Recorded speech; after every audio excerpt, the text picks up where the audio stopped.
I'm Winsong Halo, and today I'm going to be finishing a fic called The Power of Starsfairy, which is a Lord of the Rings fanfiction. And if you hear a bunch of rumbling and in the background, that's because it's raining like crazy out there. So sorry about that. Anyway, Chapter 4, Warning. Aragorn emerged from the forest and walked up to Legolas, who stood mesmerized. "I am sorry, Legolas," he said with a soft and caring voice. Legolas stiffly turned his head and looked into Aragorn's eyes. "It's okay. We shall meet again. I can feel it in my heart." It was then that Aragorn finally realized that there was something terribly wrong. Elves were very composed people. They did not show an array of emotions, especially Legolas. But Legolas had turned so sad, angry, and excited very quickly since he came out of the woods where he had met Leonisa. He wondered what had happened to Legolas. "Are you all right?" Aragorn asked with great concern. "I am fine," Legolas replied with a firm voice. "Just fine." Aragorn was troubled by Legolas' behavior. He looked deeply into Legolas' eyes, and he could see a strange glimmer. Aragorn drew his sword and held it ready before him. "What has happened to you?" he said with a demanding yet shaky voice. Why is everybody's voice always shaky when they're asking questions? Like, does everybody just become instantly afraid? "What's happening? I'm sorry, I have to ask you a question. I'm sorry." Like, I don't understand. Like, he would be like, "What's happening, bitch?" You know? He's kind of a badass. A smirk came on Legolas's face. "Why, nothing has happened to me," he said with a laugh. "Put away your sword, Aragorn. There is no need for it here." Aragorn was troubled, and his heart was not at ease. Redundant. Very redundant. There is something wrong here. "I must get to the bottom of this," he thought as he and Legolas strode down the hillside. "Shall we go to Elrond and report what we have seen and tell him about Starsfairy?" he asked Legolas. "Well, yes. There are dark forces at hand here in Rivendell. We must put an end to it." Asterisk, asterisk, asterisk. Elrond sat by a little waterfall deep in thought.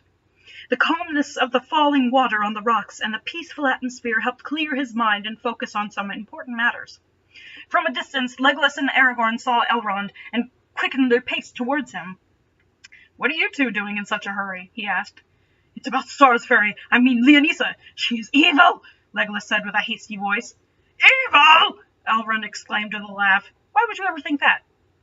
"Well, I have seen her coming in and out of Rivendell many times, and she used to work for the— Why is coming in and out of Rivendell, like, supposed to mean that she's evil? Like, I don't understand. Is that supposed to be some evidence of some kind?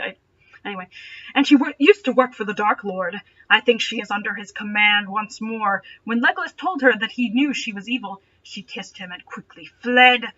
We seek your counsel, Elrond," Aragorn explained. "It seems you, Legolas, are having some sort of a love affair with Starsfairy?" "Well, I do love her, I think." At this uncertainty, Legolas shuddered, and he felt a strange power and force within him. He shouldn't have said that. He had to love her. "No, I do love her. I do." Aragorn looked at Legolas puzzled. There is something terribly wrong with him, he thought. "Well, what is your counsel, Lord Elrond?" Aragorn said, trying to forget his thoughts. "That's not easy." "Look into your heart." "But what about Starsfairy?" Legolas said silently. How is he saying anything silently? That doesn't make any sense. Don't. Anyway, if I said it too silently for you, it's I said, "But what about Starsfairy?" "I wish not to speak of her. I cannot say what she is up to. You will have to find out for yourselves. Let me just say this. The future lies in your hands, and in the hands of those who can change it," Elrond replied firmly. "Change the future? Why, who could ever do that?" Aragorn asked suspiciously. "Well, someone who can see the future," said Elrond. "But who can?" Aragorn said firmly, not content with Elrond's answer. "Why, a witch!" And, on that hilarious all-capsed word, Chapter 4 ends, and with it, the entire fic, because it only got 4 chapters. And I don't think it'll be finished anytime soon, because it was updated, in 2002.